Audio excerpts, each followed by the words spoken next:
Hello, I'm Mayor Phil Good with your weekly update. Last week was a busy and productive week in Prescott. On Monday, Richard Crider was announced as the new Prescott Regional Airport Director.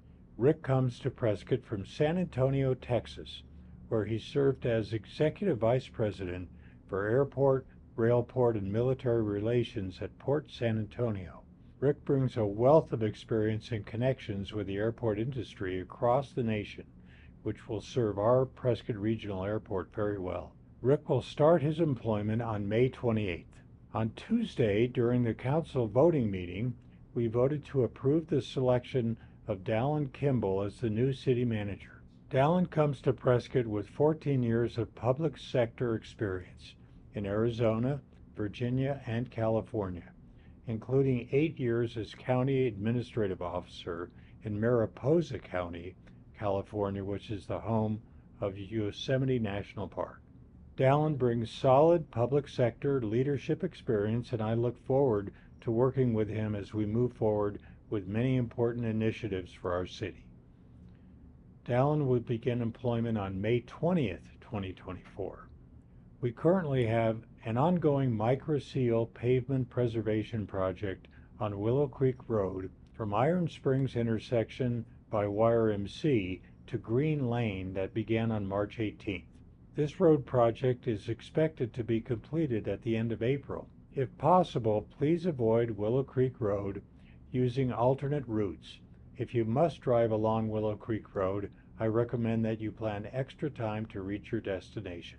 After completion of the microseal project in late April, the City of Prescott will begin repairing damaged pavement along the northern section of Willow Creek Road between Commerce Drive and Pioneer Parkway.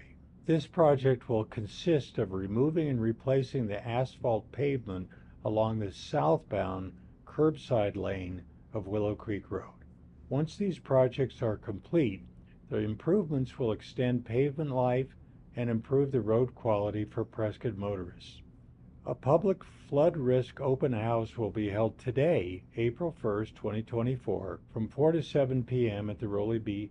Simmons Community Center on Rosser Street to allow the public to review and discuss updated preliminary flood maps in person. Property owners will be able to look up their address to see how their flood risk may have changed. Specialists will be available to answer questions, but there is no formal presentation. These updated flood maps provide detailed, property-specific flood risk data. This data helps residents and business owners better understand their risk of flooding and guide building and flood insurance decisions. If you're not able to attend, more information about the mapping project and a link to view the updated maps can be found on our website, which is linked below. Property owners are encouraged to look up their property to see if it's in the remapped area, and if so, how it is affected. Changes in flood risk can mean changes in building and flood insurance requirements. Next week, on April 9th, the city will hold a study session to review the master plan for the Prescott Rodeo Grounds and receive information on the rezoning process and proposal.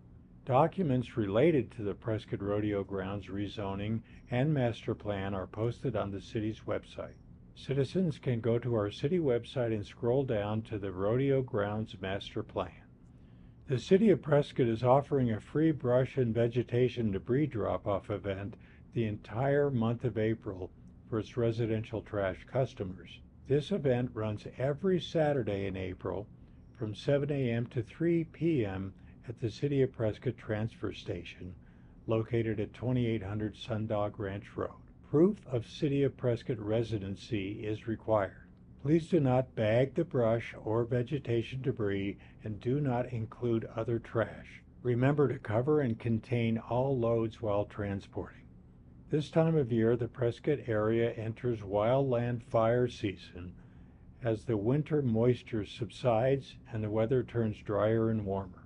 The fire season for Prescott and all of northern Arizona generally falls between April 1st and July 1st. Weather and other factors can extend or shorten the fire season. Our fire department, working with its partner agencies, is doing more than ever to help our community be prepared and resilient.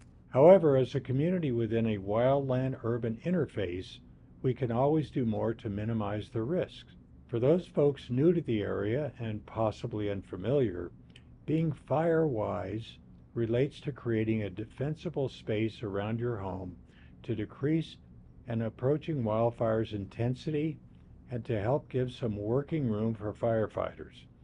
It includes thinning out the brush and trees around your homes, removing their lowest branches, and eliminating problem materials like leaf litter, wood piles, propane tanks, and lumber from against your home. Every little bit we do to remove hazardous materials is a step in the right direction. To learn more about best practices in creating that defensible space, there is literature available online and at the links below. Tomorrow, April 2nd, we will hold a special study session for a presentation and discussion regarding public safety needs and funding options for them. That meeting will take place at 1 p.m. in the council chambers. We've been asking our public safety departments to do more with less for far too long.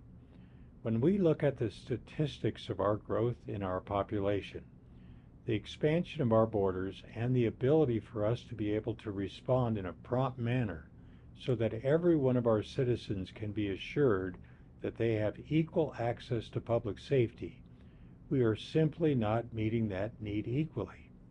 It's important we recognize that we want to have a smaller government with minimal but essential regulations and low taxes. But that doesn't mean no taxes.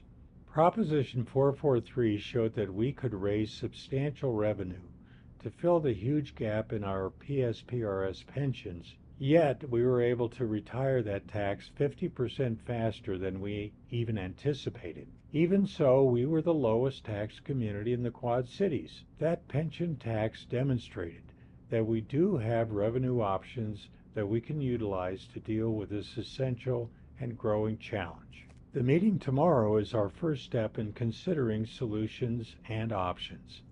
Other meetings this week include a council subcommittee on water issues meeting on Tuesday that will take place at 9:30 a.m. in the council chambers. On Wednesday, we have two meetings. The Mayor's Veterans Commission will be at the Grace Sparks Activity Center at 9 a.m., and the Workforce Housing Committee will meet on Wednesday at 10 a.m. in council chambers. I'm Mayor Phil Good, and I'll update you again next week. Thanks for watching.